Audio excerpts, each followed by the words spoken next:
Hello, hi, welcome back again to another Artist Stories and Instagram Live. Today we're going to have a very interesting talk about art and science, and I am waiting for our very dear artist and guest to join me, Eric Donovan, who is an expert in this subject, so we can start talking about this art and science similarities and relationships. So before he joins us, I'm just going to say a few words about Louder Society. Louder Society is a nonprofit organization that enhances health through art and creativity. We've been operating since 2015 in the city of Calgary, and so far we have held several different art projects, programs, and events for the public here in the city of Calgary, for which we have received a very good feedback so far. And since the pandemic has started, we have started a new project, which is with artists and their stories. And we're just connecting with artists from all around the world and getting them to come here on Instagram Live here with us and share their stories. All right, so here is our dear guest.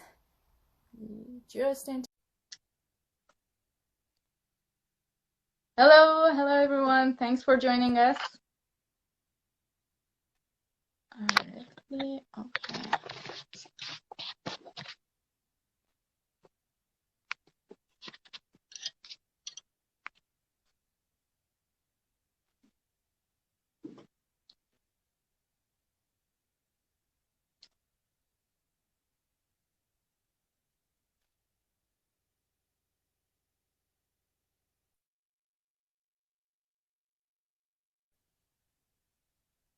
Oh, he was unable to connect. Let's try it once more. There we are. Here you are. Yes. Awesome. Yes. Sorry about that. Never flawless. Practice makes it perfect. Okay. All right. How are you doing today? I'm doing good. How are you doing? Good, good. It's been a very busy day so far. So it's been one thing after another, but I'm very excited about our talk here today about art and science. Cool. Very good. All right. So similarities and relationships. I don't know, where do you want to start? If you want to start talking about maybe similarities, and then we can go talk about what is not so similar and differences. Yeah, I mean, so like we talked about this yesterday a little bit, and my thing, I gave a talk back in March that I mentioned, I think last time around, or maybe I didn't, I don't know, but I gave a talk last March in the Nickel Art Gallery's Nickel at Noon series, and it was very just one second. My computer screen is flickering for some reason, and I just want to get rid of this because it's driving me crazy. Sorry. No worries.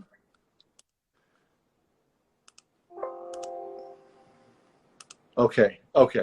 And so the whole point of this talk was, it was called the Artist Statement of Dr. J. Robert Oppenheimer, and Robert Oppenheimer, for people who don't know, is the person who led what the U.S. called the Manhattan Project, which was the project that built the atomic bomb. And I had come up with this idea. I'm a scientist, and I would like to be an artist, but I'm not an artist. I mean, we're all artists, but I would like to be a visual artist. I'm into photography, as you know, and I'm going to turn my computer off. Distracting. Yeah, just shutting. So okay, so.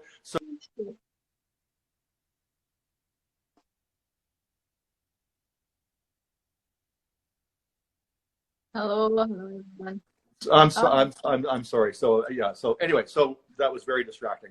But the whole idea behind this was that I have been thinking about what it is to be an artist. And I was thinking that and when I talk with artists, friends of mine, or I read about it, what you hear a lot about is this concept of a person's practice and a person's process, right? So the process is the thing that you do. And I'm not telling you something you don't know, but I'm just kind of sharing what my thinking was. So process being the thing that you do to make a piece, right?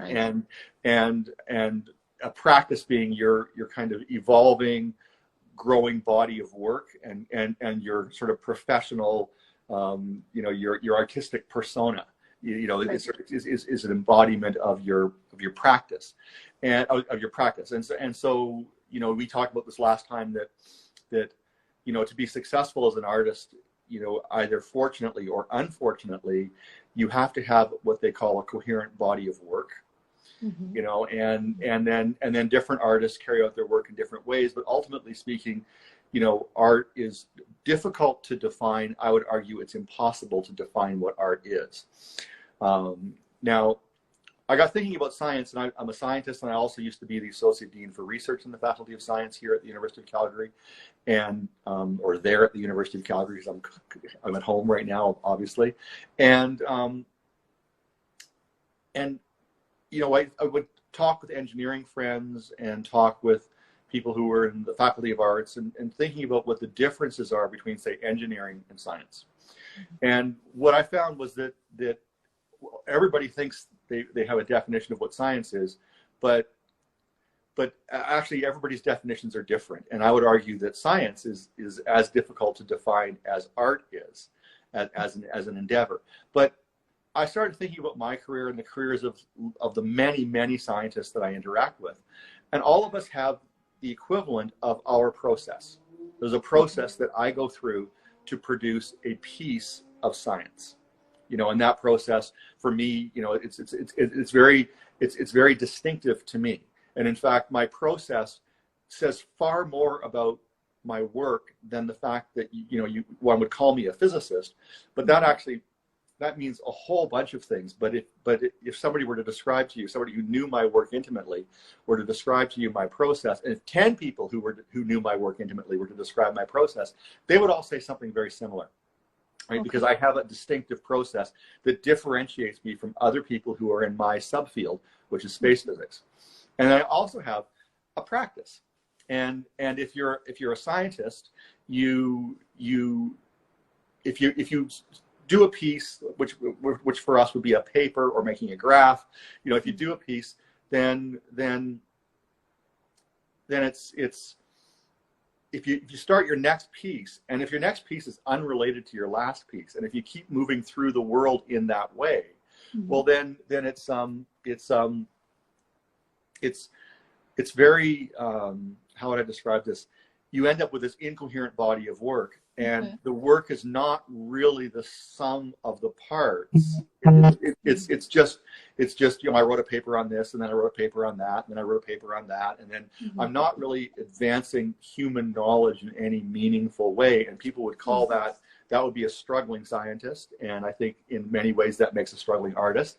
And then whereas if I stick to a theme, build on previous work, use what I've learned doing previous work to motivate and shape the next work, and then I start to evolve what is really a growing body of work, and then ultimately it all means nothing if I don't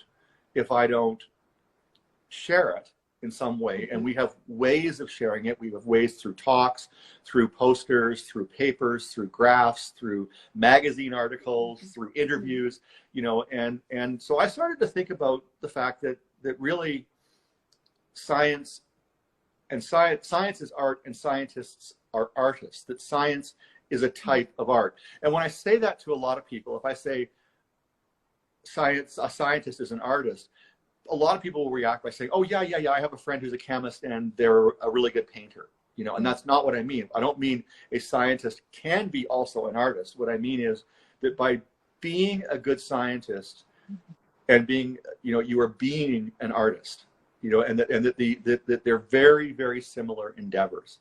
And I read recently that, and like everything, I told you this yesterday, like everything, I hadn't heard this before, but anything that we think and do these days, someone else has thought and done, right? Because it's a big world, and now we can sadly see that through the internet. And so I started Googling this concept, and the idea of science as art is not new, and it is pursued in like the Harvard Art Gallery at the Harvard University had a show called the Art of Science, and they just presented science, and it was the outputs of science, but presented it as art, and not and there's a lot of work that's been done. There was an issue of Canadian Art last year, this year, where they were talking. They brought artists to these particle physicists and had the artists interpret the particle physics, and so that's a different thing, and I think that I'll stop there. And let you. Sorry. Once I get going on this, I could just talk for an hour, and I don't want to do that. So No, it was a great introduction for sure, because that's what I wanted to hear.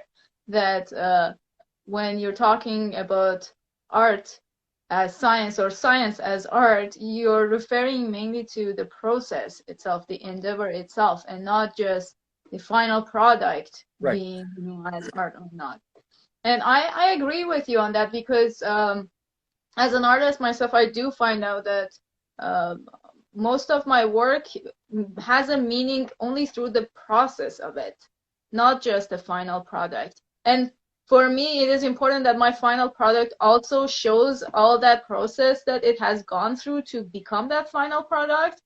But ultimately, it's not always like that, especially with the way that the contemporary art is going, the direction that they're taking.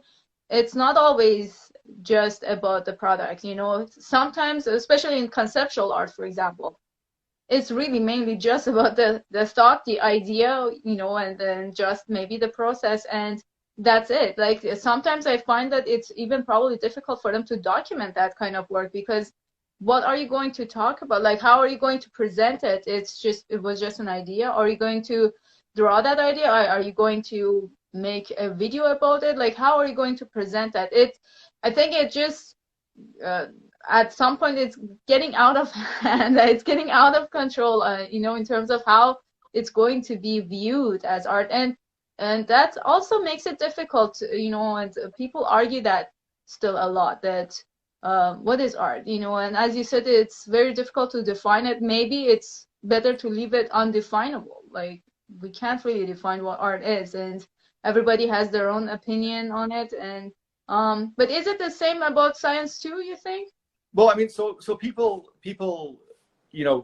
so what people will say, science is the rigorous exploration of questions that have to do with nature and things, like there's different ways of, the process of understanding the universe and how it works.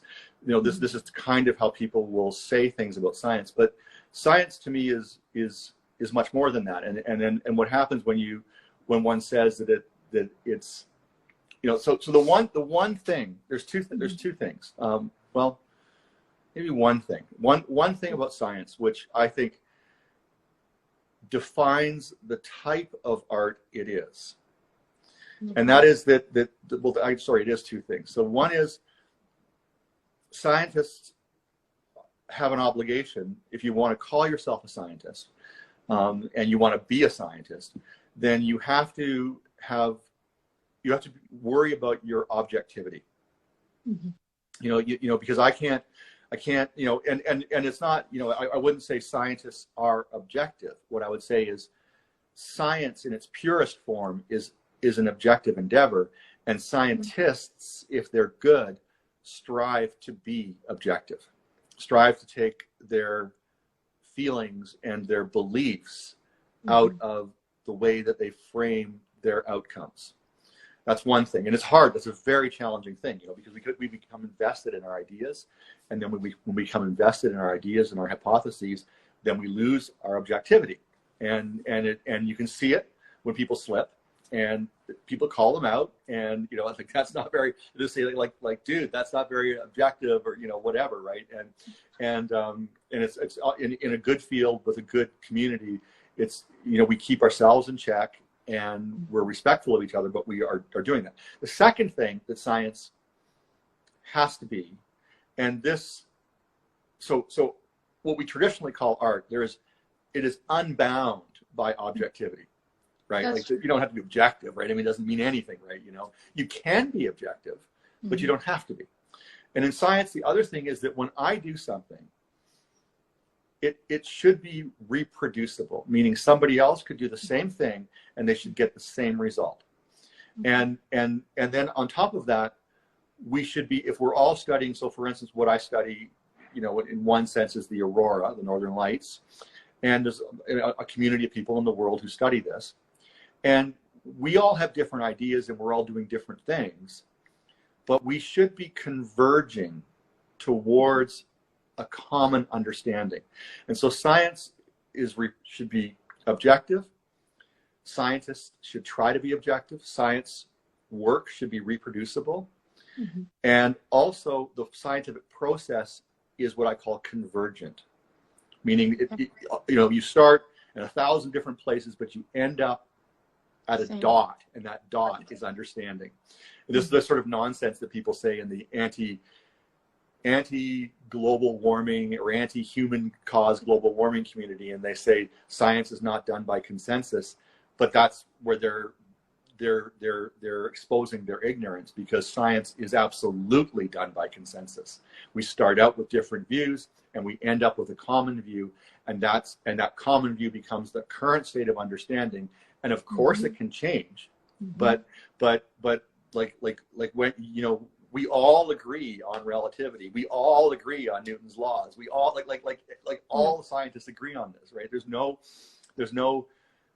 no voice out there going, but well, I don't think that's right. Like, this is not the way it is, right? And so unless it's proven, it's otherwise. Right. Yeah. And so art, though, I think art is very different, right? So sorry, what we traditionally call art. I'm saying that the objectivity, reproducibility, and convergent nature of science, that defines the type of art science is.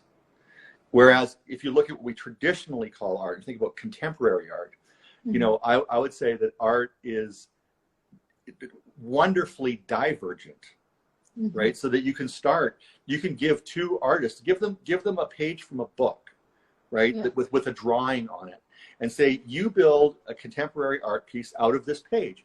And then somebody else, you say to the other person, you build a contemporary art piece out of the same page, out of the same diagram, or the same drawing, or whatever. And what you will get are two wonderfully different things, hopefully, right? Because this person's process and practice is fundamentally different than this other person's process and practice. And so whereas in science, you take two completely different things and say, how can you bring them together under one roof of understanding? And so I think, you know, and it's funny because I think art, you know, I don't know if I've talked with you about this before or not, but you know, I've actually fallen in love with contemporary art in the last 5 years, I would say. And the reason for that is that it's like, I don't like the old masters anymore. I went down to the Getty. I went to the Getty when I was in LA one time a few years ago. And I'm looking at some of this old stuff, you know, Rembrandt and whatever. And I'm like, it's dark and boring and repetitive. And, you know, I mean, I'm not dissing his contribution to the evolution of art, and I'm not dissing his greatness as an artist. I'm saying that I find landscapes boring now for me, you know, and actually when I go into the old stuff in a museum, what I'm struck by is its self-similarity. And so art, I think, used to be a lot more convergent. People tried to be like, people tried to paint like the Group of Seven, right? People tried to paint like the masters of the Renaissance, right? And the end result is all the art was converging into this kind of dark, you know, repetitive stuff. But when you look at the explosion of contemporary art, you know, what you find is radically different things. And some of it's really like, some of it's, you know, like the banana taped to the wall, and you know, and you mentioned this yesterday, but I heard something on a radio show that a podcast that my son was sharing with me. And it was this, and one part of it, this guy had said he'd gone to the Museum of Modern Art in New York, and there was this artist whose name escapes me, who her piece at MoMA was was she was just sitting in a chair, and you could sit opposite her and look at her, and Marina then Abramovich. right, that's right, and then she would react, and this guy, what he was doing was sharing his, like, it was a show where people were sharing their most embarrassing moment on the internet. Yeah. Right, where, you know, and so what happened was she had started to cry when she was looking at him, and then he started crying, and then somebody at MoMA took a photograph of him, and then he became like a poster boy on the internet for crying. You know, but I mean, but you know, but and the thing is that you get, and so I was also thinking of science, and when I went after J. Robert Oppenheimer, like, I was starting to think of experiments as performance art. Yes. You know, and so and I in my talk, I couched the Trinity test, where the first atomic bomb was tested in New Mexico, and I couched that as a performance art piece. And I wrote an artist statement for J. Robert Oppenheimer, and you know, I think the idea is interesting. You know, there were a lot of artists there, and they didn't react negatively to what I was saying.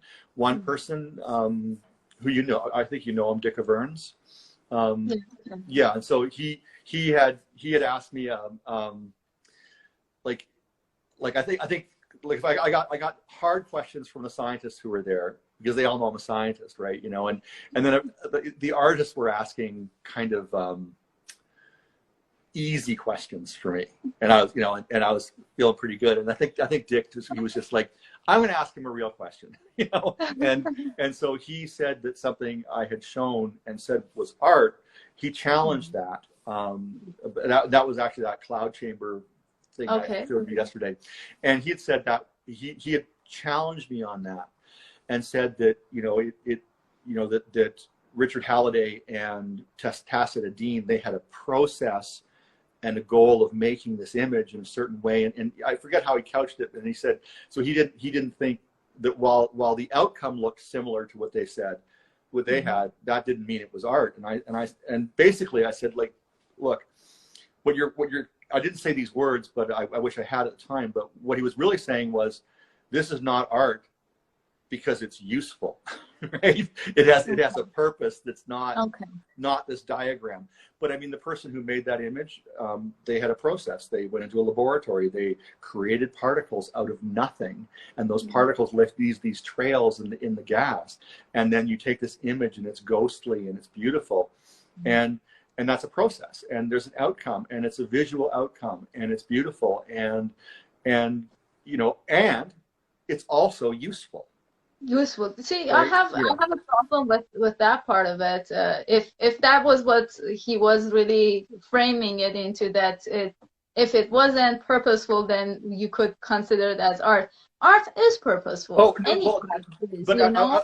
I'm actually not conveying properly then what, like, so for him, what he was getting at was he agreed the outcome looked like art, but that it wasn't an artistic process. And I had an answer that satisfied him, but I also thought afterwards that somehow embedded in what he was saying was that it's because it had a purpose that was not artistic for art, right? Yeah. And like, and so then we had this philosophical, we could have this philosophical discussion about, well, is architecture, is a building a piece of art, right? And I think it is. I think there's a lot of bad art, like the Science Bee on campus is a very bad piece of art, right? You know, haven't seen bad art yet. Yes.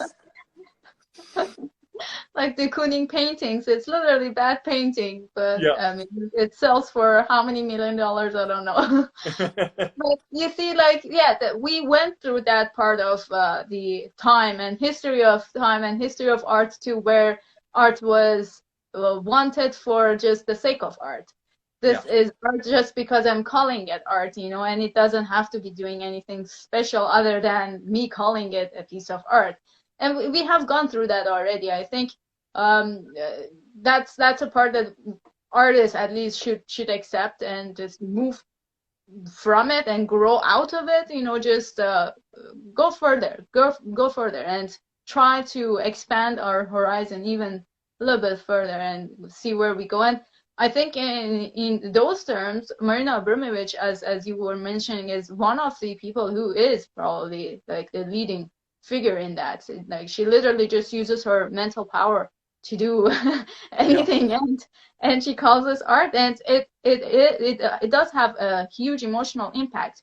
However, she does it, and I recently watched a TED talk on her, and she was talking about very interesting things. She actually opened her talk with describing a scene that was filled with some objects, some of the objects, just even describing what those objects were. She said there are what 72 objects that I'm going to name, and like some of the objects were sharp. It was just like there was violence kind of, you know, included into that scene, and just talking about it was already putting the entire, you know, that viewers into that space, into that mentality of like, okay, we are in this space that we have this kind of sharp object and that and this, and just imagining each object the way that she was putting it, and in the order that she was telling it. There was also that storytelling part too that was playing a huge role to just getting people into that mentality of what kind of space they are in there and what kind of environment they are. And then she kind of broke it when it was just at the climax of it, and she started talking about herself and what her performance art is actually, and Yeah. what's the difference between the performance art and actual performance. Whereas, like, if you would perform in a play at a theater, that's completely different than being a performance artist when you're using your own body to show different things and create that kind of emotion for the viewer or observer or whatever it's going to be called. And I find her work very, very interesting and fabulous. I tried to do some similar things myself. I did hold a silent vow twice in my life, 2 days in separate days. It was extremely difficult, Mm-hmm. but it was a very interesting experience for sure, because it physically, I felt like I had lots of energy just because I wasn't using that energy to voice out and talk and using it to communicate with others. I tried to hold a notebook to show people that, hey, I'm not talking today, which people found it a little bit annoying, like, why you're not talking today. And then I was trying to kind of hide myself because I didn't want to face other people, that I had to show that I'm not talking. It was very interesting. And now imagine if this is her job. She goes out and she does weird things like this, and she documents it as work of art. And so the other thing that we talked about, in terms of the different similarities and relationships between science and art, you were talking about something yesterday about the emotional impact of science. Can you elaborate more on that? Yeah, I spent some time, like I was kind of playing around with this idea for a couple of months, maybe actually longer. I mean, I had the idea in early December, and Oppenheimer and that whole story of the development of the bomb is something I've been sort of fascinated by my whole life, and well, since I was in my 20s. And I started to think, well, okay, so I want to start thinking about getting away from the idea of the relationship between art and science, and thinking about science as a part of art, and which is different than how art relates to science and vice versa. And so I started to think. I sort of was exploring this idea a little bit with some friends of mine, and I was asking scientists and artists and just people in general, what is the image from science that has had the greatest, or I said image, but I mean, what is the thing from science that has had the greatest emotional impact on you in your whole life? And so many people said, well, there are these images from the Hubble Space Telescope. One's called the Pillars of Creation, and that's certainly the most famous Hubble Space Telescope image. And it also, when you kind of understand the enormity of it and what's going on, because those pillars are places where stars are being made, and it's very, it's a very beautiful image. that image was made by artists. Was that, because the Hubble Space Telescope Institute, Hubble as a mission, their project scientists at the beginning of the Hubble mission said, I want one magazine quality image from the Hubble telescope every month. And they hired an artist, a woman who's an astronomer and an artist, who's now a professor in Winnipeg. And they hired her and gave her money for a team of 10 people. And she hired people who were experts in color theory, and she hired people who were experts in data rendering, and she hired astronomers. And then they made these series of fabulously moving images. And the nice thing about it is those images also appear in papers. They're science. Like they are science, but presented in a way that evokes purposefully an emotional response. But then there's other things that, my friend Sergei Noskov, who's a biologist and a chemist at the University of Calgary, and Sergei told me about a thing called, I think it's called Image 17, and it was the first ever X-ray image that showed, from which you could deduce the double helix nature of DNA. And Sergei said he finds that a very emotionally moving image, because it's the world was different after this than before this, and the thing that I found most moving from science for me, emotionally moving, was actually a news story that I heard on the radio. And it was, when I was a little boy, I went to this place called the McLaughlin Planetarium in Toronto, and my parents got me a book on astronomy, and I read this. And in that book, it said, and it was the view of the day in the 1960s, that we would never, as a species, we would never know if there were planets around other stars, because they are just so far away, and planets are so small that a star is just a dot, and that's all we would ever know. And so we don't know whether we're the only solar system or whatever. And you pan forward to around 2010, 2013, I'm not sure, like in that era. And NASA had launched a mission called Kepler. And that's a planet finding mission. And they had their first big press release from Kepler. And they had looked at, 1,000 stars, and they had found planets around all of them. And what that meant was almost all stars have planets around them. And there's 100 billion planets in this solar system, in our galaxy, which means, and I immediately did the math. Well, that means there could be 1 trillion planets in this galaxy. And I felt like I was driving, and there was literally shivers going down my spine, because this, to me, it changes. It was a fundamental shift in the way we view the universe. And then I'm also thinking about,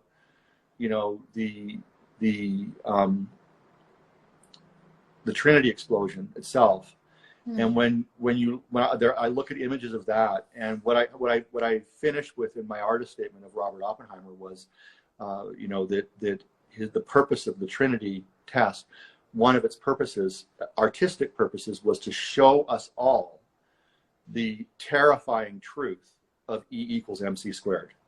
Like that's what, like that E equals MC squared is what that ball of energy is showing, as it's flaming and turning everything into glass around it and everything else. And it's an awful thing, but it's a truth about the universe.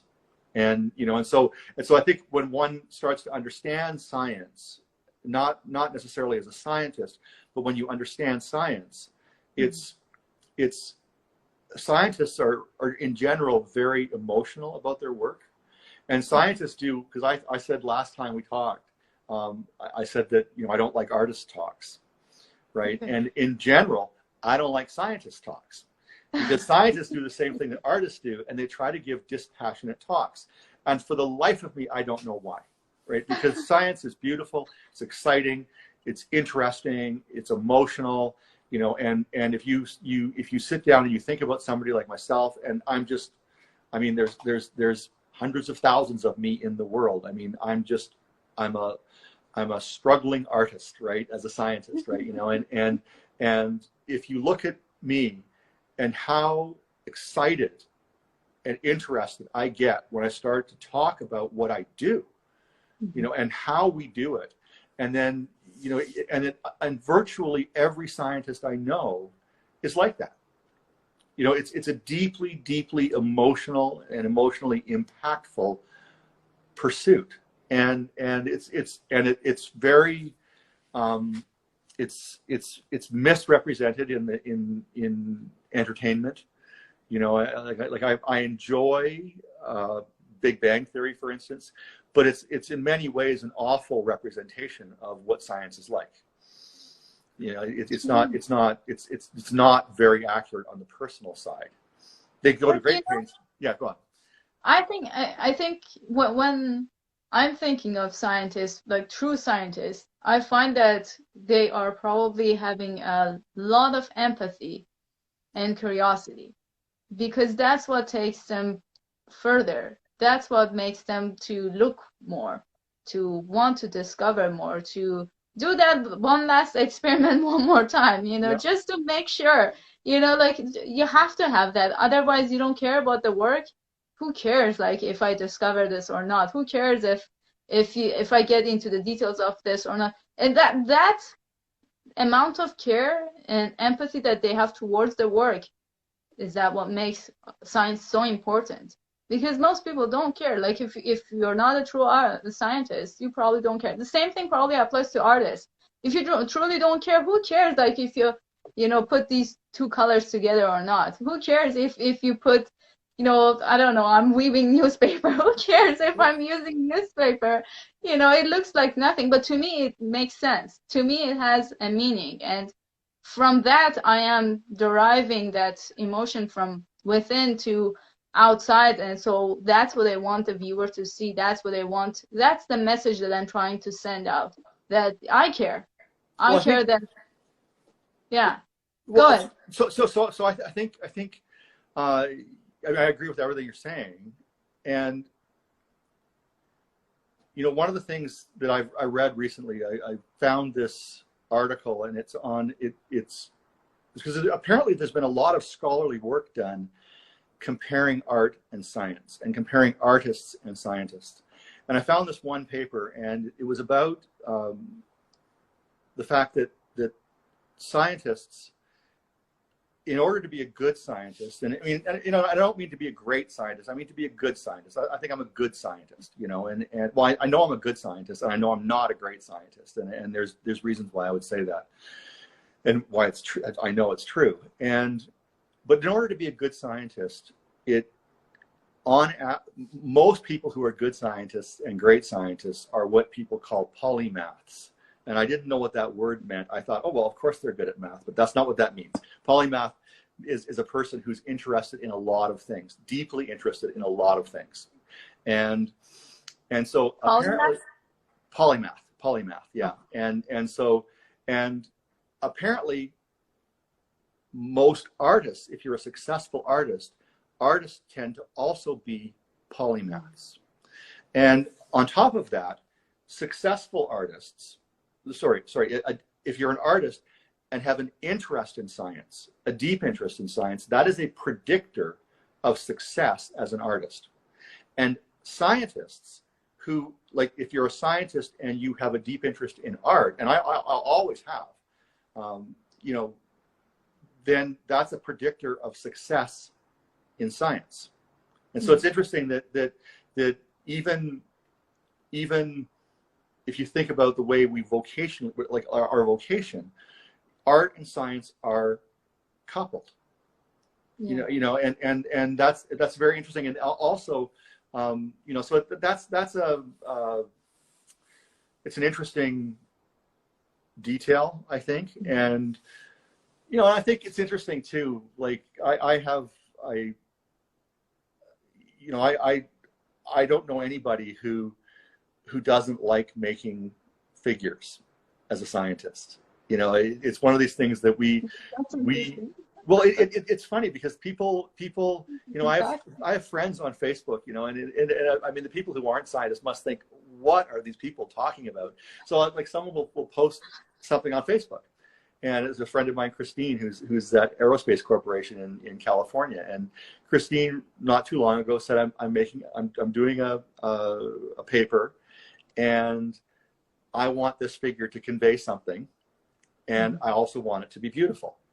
And then she just put it up on her Facebook feed and asked for suggestions. And then you get all these science people, because we have, you know, like all these Facebook friends who are also in our field, and they're all saying, well, you should do this with the hiss on the downside, or you should do this, and you should do this, and you could make this wavier. And have you heard of the program Procreate, and all this stuff? And in fact, there's a woman who works in our group, Megan, and she's a scientist, and a very good scientist, and she's also a pretty accomplished artist. Like her stuff is, she doesn't, as far as I know, sell her work, but her stuff is really cool. And she's a painter, and she's working on a figure for a book that is coming out next year probably, and it's a figure showing some things about the aurora, but projected on a black globe, which is meant to be the Earth. And she's making it in Procreate. That's how I found out about Procreate. And it's really, it is, without question, I mean, it is a piece of art. It is beautiful. It has purpose. It conveys information for another reason than being beautiful, but it is a beautiful and intriguing, and I find it moving thing. And so, and again, like, she's doing this, like, this is passion, right? I mean, she's doing this. We're not paying her to do this, right? She's doing this at night. She's like, this is her thing. She's making this, and it's going to be out there, and many people are going to see it, and it's really cool. So yeah, you just mentioned something just at the end of your phrase here, that she's doing it for herself, kind of thing. Like, she's doing it on her own. Do you think that's the part that belongs particularly just to art and not science? Does anyone does science just for their own, I don't know, purpose? Like, they just yeah. So in fact, it's funny, because I actually love talking with you, because I've not thought about that.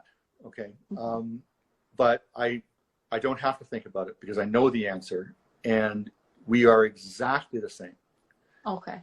Exactly the same, because if you are not driven to do what you're doing in science, you are probably not going to be a good scientist.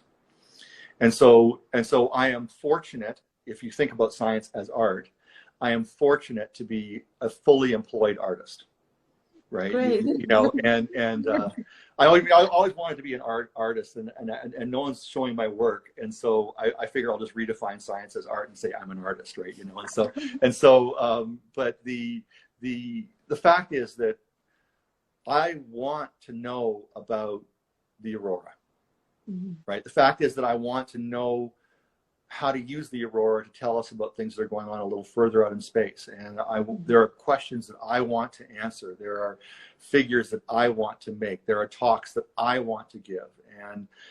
And some of my talks, I would say some of my talks have been conceptual art pieces, because I give some pretty wacky talks. And you know, but they serve a purpose, yes. But that's, you know, if you want to make a living as an artist, you have to sell your work, yeah. right? You know, and so selling your work doesn't mean you're not doing it for yourself. Selling your work means that you're not wealthy and you need to eat, right? That's what it means. And if you want to spend all of your time on art, then you have to have a revenue stream. Unless you're wealthy. And if you want to spend all your time on science, you have to have a revenue stream. So I'm a professor at a university. I teach, which I love. And even at that, you know, people talk about the certain schools in art, you know, and I don't mean like ACAD or whatever. What I mean is there's the Chicago school or the so-and-so school. And there are schools of thought that are the equivalent in science, you know, and that was something that was really evident with Oppenheimer, because Oppenheimer, he brought together the finest minds in the world at the time, and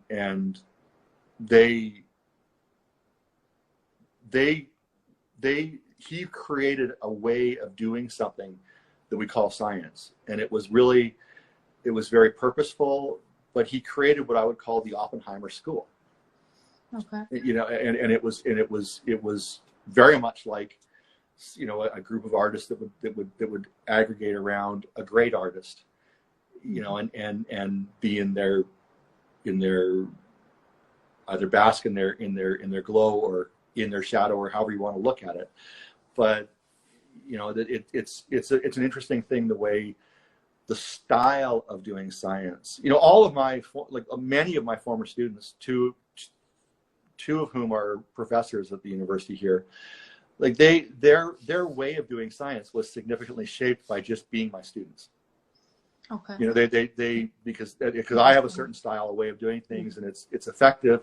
And if you know, and then they found it, well I can do that too, you know, and then they do it, you know, and even one guy, Chris Cully, who's a prof in our department, he gave a talk when he was at the University of Colorado, but we were at Berkeley, and he was giving a talk at Berkeley, and he said, well, I was stuck on this problem, and I decided to do it the Eric Donovan way, right? Which was brute force, which was I just looked at all the data with my own eyes and counted things and wrote them down, and that's how I did this study. And it was very, people laugh because they know that's how I do things. Like I often get comments on papers, well, I mean, Eric's taken a brute force approach to this problem and has gotten this interesting result. So yeah, I mean, I think, but honestly, I think if you're an artist and you're not doing it for yourself, you're probably not a happy artist. And if you're a scientist and you're not doing it for yourself, you're probably not a happy scientist, and probably not successful either on both fronts. That's true. Yeah. You know, one thing that now that you mentioned, I think, I don't know, I want to hear your perspective on this. Do you think that there is more investment in the science, you know, when it comes to art, there's less investment? Because I feel like there's so much more of educational work that we have to do for just all the viewers, all the people who view work of art and they don't understand it, especially the more contemporary artworks or even conceptual artworks. There are still a large majority of people that consider art only the classical style of art, and they understand only that part of it, and they're still in awe, and you know, they admire it a lot. Nothing is wrong with that, of course, but the point is that art is also evolving. Art is also continues to develop further, and that's what my job is as an artist, to evolve it, you know, like leave something behind that somebody else didn't do. That's what they taught us at school, that you should not be continue doing the same painting over and over or copy somebody else. You should be creating something new that wasn't created yet. And so, hence, so many things have been already created. It becomes even more difficult because you don't know what has been made or not. And every day something is coming out that was already made, you know, and like just keeping up with all the things that have been made and haven't been made, and like, and combination of them create something new or not. But do you think that there is more investment in that being done by, I don't know, any body, not just government, by even people themselves? Well, I mean, so you know, art's in a kind of a difficult spot, right?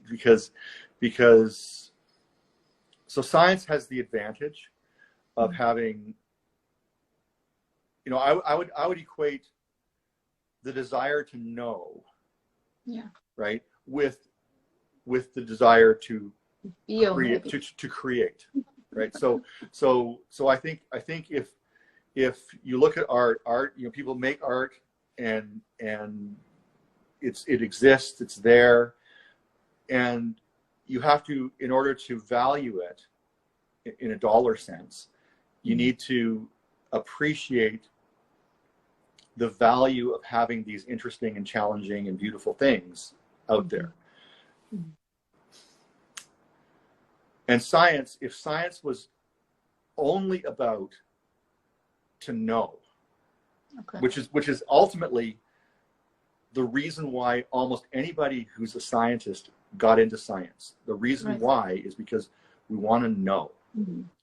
But society actually doesn't value that very much, right? So the advantage science has over art is we have the additional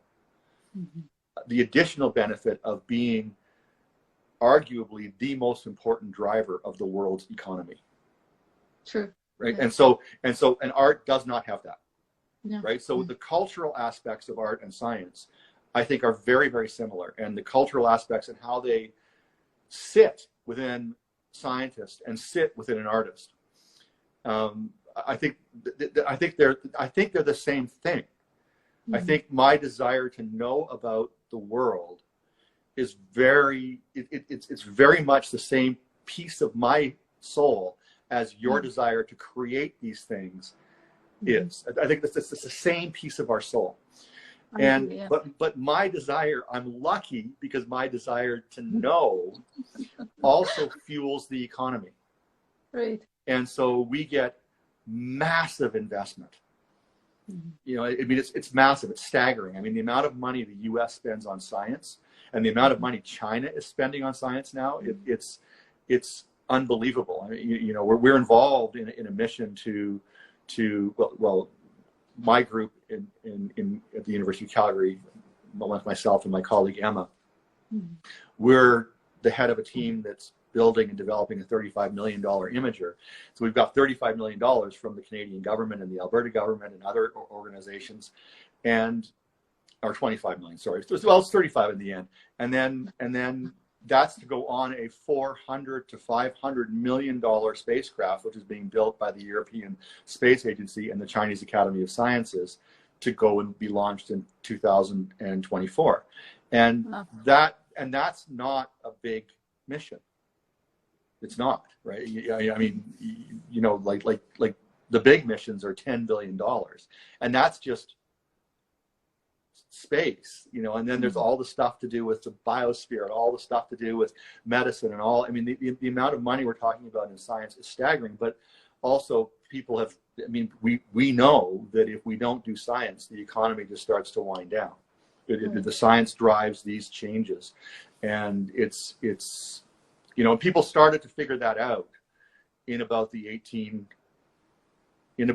1800s. People started to understand that science was strategically important for the military. Science was important for, you know, I mean, you know, all of thermodynamics grew out of the desire to be able to get more work done with the same amount of coal.